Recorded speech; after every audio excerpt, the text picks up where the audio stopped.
Ethan Wallace était assis derrière le volant de sa Mercedes, regardant fixement la pluie qui ruisselait sur son pare-brise. Le parking de l'hôpital s'étendait devant lui, presque vide à cette heure tardive. L'enseigne lumineuse indiquant City Hospital brillait contre le ciel sombre, sa lumière se reflétant sur les flaques d'eau formées sur l'asphalte. Il venait de quitter une autre réunion de conseil inutile, du genre où les riches donateurs discutaient de leurs contributions caritatives autour de vins et de plats traiteurs, tandis que les vrais malades souffraient quelques étages plus bas. En tant que PDG de Wallace Industries, une entreprise pharmaceutique fondée par son père, Ethan était censé assister à ce genre d'événement, sourire, serrer des mains et signer des chèques qui semblaient généreux, mais n'entamaient guère les bénéfices trimestriels de sa société. À 34 ans, Ethan avait tout ce que la société disait nécessaire au bonheur, la richesse, le succès, un appartement terrasse avec vue sur la ville, des invitations à tous les événements exclusifs.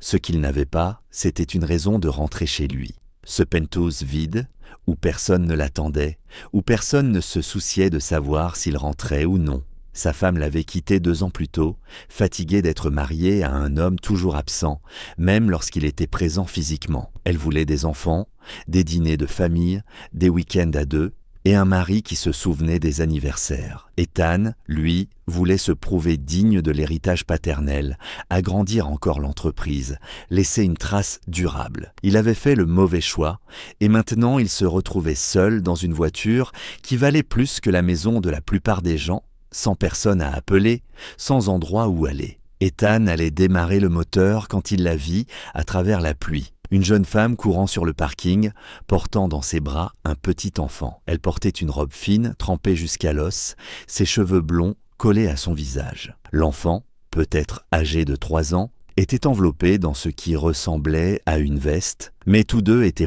visiblement trempés. La femme se dirigeait vers l'entrée des urgences, mais elle trébucha, manquant de tomber.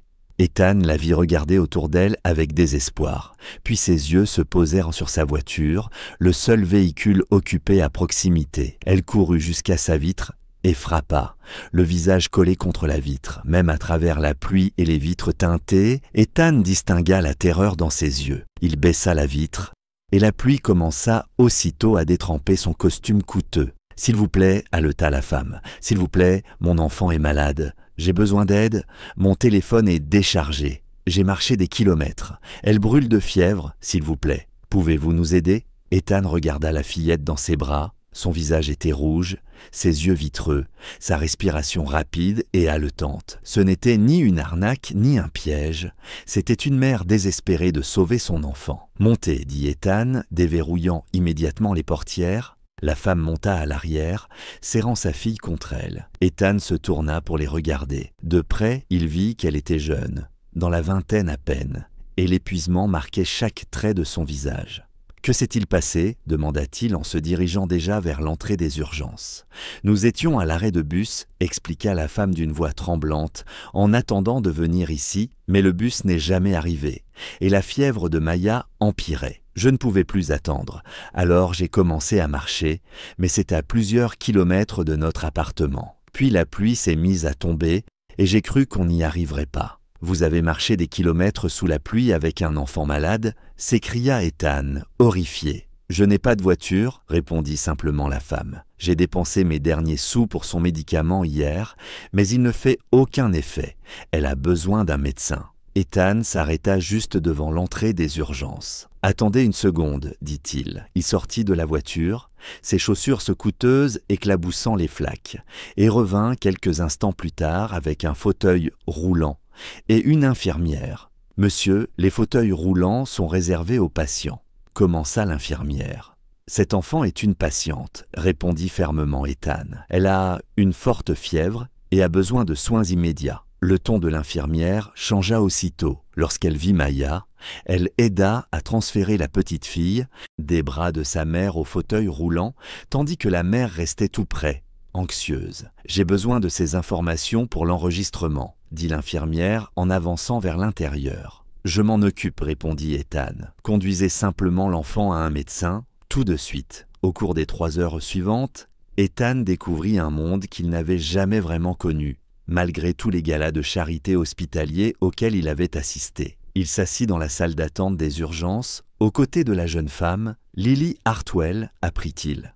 tandis que les médecins examinaient Maya. « Je suis désolé de vous avoir mêlé à tout ça, » dit Lily en croisant les bras sur elle-même. Quelqu'un lui avait donné une couverture, mais elle grelottait encore dans ses vêtements trempés. Je ne savais plus quoi faire. Vous étiez la seule personne là-bas, et j'avais tellement peur. « Ne vous excusez pas, » répondit Ethan doucement. « Je suis heureux que vous m'ayez trouvé.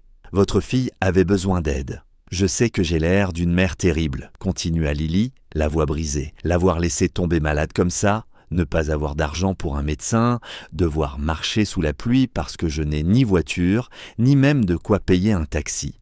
Vous ressemblez à une mère qui aime sa fille et qui a tout fait pour qu'elle reçoive de l'aide, » dit Ethan d'un ton ferme. « Ce n'est pas terrible, c'est héroïque. » Lily le regarda, surprise comme si personne ne lui avait jamais dit une chose pareille. « Parlez-moi de Maya, » demanda doucement Ethan, tentant de la distraire de son inquiétude. Et Lily parla. Elle raconta combien Maya aimait les histoires et le dessin, combien elle était intelligente, drôle et courageuse.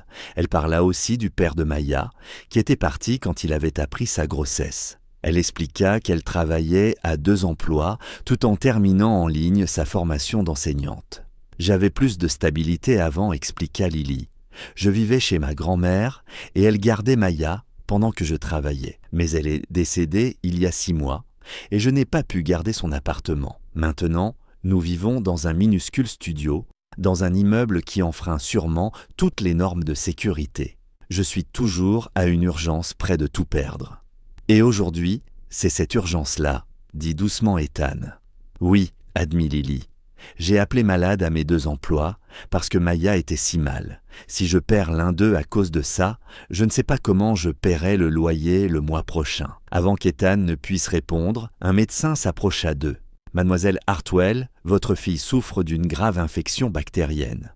Nous allons l'hospitaliser pour lui administrer des antibiotiques par voie intraveineuse et la surveiller. Elle va s'en sortir, mais elle devra rester ici au moins 2 ou 3 jours. » 2 ou 3 jours ? Le visage de Lily devint livide. « Je ne peux pas me le permettre. Je n'ai pas d'assurance. Je pensais qu'il lui donnerait juste un médicament et qu'on pourrait rentrer. » Le médecin eut une expression compatissante mais ferme. « Sans traitement, l'infection pourrait devenir mortelle. Je comprends vos difficultés financières, mais la santé de votre fille doit passer avant tout. » Quand le médecin s'éloigna, Lily cacha son visage dans ses mains. Ethan vit ses épaules trembler sous le poids de ses sanglots silencieux. « Combien pensez-vous que cela va coûter » murmura-t-elle. « Ne vous inquiétez pas de ça maintenant, » dit Ethan. « Comment ne pas m'en inquiéter » répliqua Lily, levant vers lui des yeux désespérés. « Je vais probablement devoir des dizaines de milliers de dollars que je n'ai pas. Je serai endetté pour le reste de ma vie. » Ethan sortit son téléphone et passa un appel. « Ici Ethan Wallace. Je suis au service des urgences de City Hospital. J'ai besoin que vous contactiez le responsable du service de facturation immédiatement, peu importe l'heure. Oui, c'est urgent. »« Qu'est-ce que vous faites » demanda Lily. « Je m'assure que votre fille reçoive les soins dont elle a besoin sans que vous perdiez tout, » répondit Ethan. « Je ne peux pas vous laisser payer pour ça, » protesta Lily. « Je ne vous connais même pas. Vous avez déjà tellement fait en nous amenant ici. » « Vous ne pouvez pas m'en empêcher, » dit Ethan avec un léger sourire. « Je suis très têtu quand j'ai pris une décision. » Au cours des 3 jours suivants, pendant que Maya se rétablissait à l'hôpital, Ethan devint une présence constante. Il apportait à Lily de la nourriture et des vêtements propres. Il organisa pour elle une chambre parentale afin qu'elle puisse rester près de Maya. Il appela lui-même ses employeurs et d'une manière ou d'une autre parvint non seulement à faire excuser son absence, mais aussi à faire conserver ses postes. Et surtout, il était là. Il restait auprès de Lily pendant les longues heures où Maya dormait, écoutant ses histoires, apprenant à connaître sa vie, d'une façon qui rendait la sienne soudain bien creuse en comparaison. « Pourquoi faites-vous tout ça ?» demanda Lily le 2e jour. « Je ne suis personne pour vous. Vous auriez pu simplement nous déposer et partir. » Ethan réfléchit un instant avant de répondre. « Vous voulez la vérité ?»« Toujours. Parce que, pour la première fois depuis 2 ans, j'ai l'impression que ce que je fais a vraiment un sens, » dit Ethan. « Je dirige une entreprise pharmaceutique. J'approuve des budgets, j'analyse des marges bénéficiaires, je prends des décisions qui affectent des milliers de personnes que je ne rencontrerai jamais. Mais ici, avec vous, en vous voyant vous battre pour votre fille, en aidant, même un peu, j'ai l'impression de faire quelque chose de réel. Et rien dans ma vie n'a eu l'air réel depuis longtemps. C'est un peu triste, dit doucement Lily, de devoir venir à l'hôpital pour sentir que votre vie a du sens. C'est vrai, admit Ethan. Depuis que ma femme est partie, je me contente d'exister au lieu de vivre. Mais ces derniers jours, j'ai compris ce qui me manquait. Le lien humain.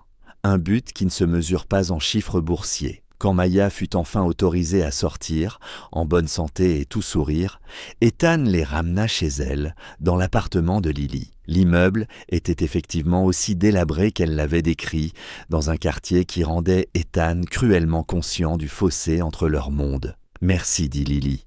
Debout devant sa porte, Maya serrant sa main et un ours en peluche offert par l'hôpital. « Je ne sais vraiment pas comment j'aurais pu m'en sortir sans vous. »« Lily, j'ai besoin de vous parler d'une chose, » dit Ethan. « Je peux entrer une minute ?» L'appartement était minuscule mais propre, manifestement entretenu avec soin malgré les moyens limités. Maya alla aussitôt dans un coin où ses jouets étaient soigneusement rangés et se mit à jouer. « J'ai réfléchi. » Commença Ethan, à ce que vous avez dit, que vous vivez toujours avec la peur qu'une urgence fasse tout basculer, que vous essayez de finir votre certificat d'enseignement tout en travaillant à 2 emplois et en élevant seule votre fille. C'est trop pour une seule personne. C'est ce que je dois faire, répondit Lily avec une calme dignité.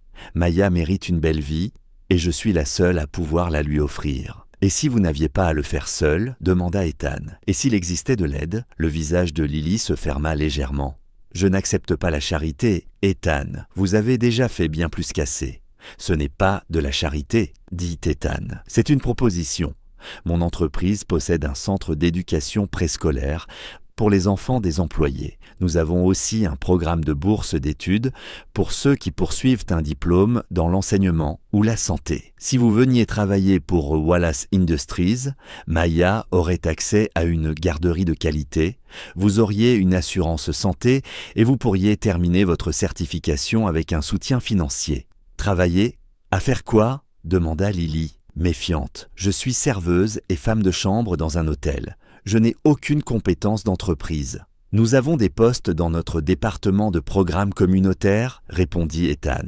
Des personnes qui visitent des écoles et des centres communautaires, qui coordonnent nos projets d'éducation pour la jeunesse. C'est en réalité parfait pour quelqu'un avec votre expérience et vos aspirations. Et le salaire suffirait pour que vous n'ayez plus besoin d'un 2e emploi. Lily resta silencieuse un long moment, scrutant son visage. « Pourquoi faites-vous vraiment tout ça ?»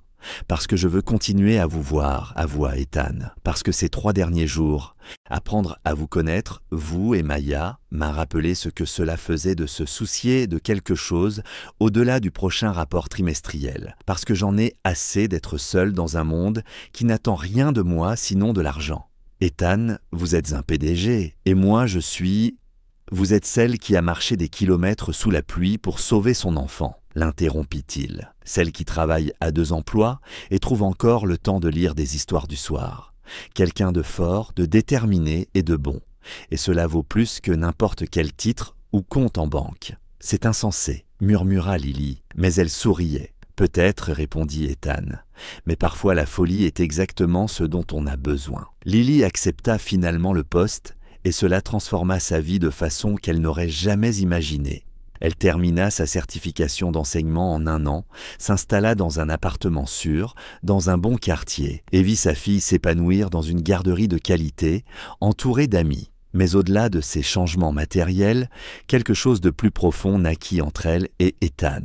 Ils commencèrent à dîner ensemble, à emmener Maya au parc et au musée, à construire quelque chose qu'aucun d'eux ne cherchait, mais dont tous deux avaient désespérément besoin. « Vous nous avez sauvés », dit Lily à Ethan un soir, 8 mois après cette nuit pluvieuse sur le parking de l'hôpital. « C'est vous qui m'avez sauvé le premier », répondit-il en la serrant contre lui, tandis que Maya jouait à côté. « Vous m'avez montré que la richesse sans but n'est que des chiffres sur un écran et que le succès sans lien humain n'est qu'une solitude dans un costume hors de prix. Ils se marièrent 1 an plus tard, avec Maya comme demoiselle d'honneur, lançant des pétales avec la même joie qu'elle apportait à tout. Et Ethan, qui autrefois pensait tout posséder mais se sentait vide, découvrit que parfois les plus grands trésors nous parviennent trempés de pluie, désespérés et effrayés, frappant à notre vitre au moment où l'on s'y attend le moins et où l'on a le plus besoin d'être utile. Si cette histoire a touché votre cœur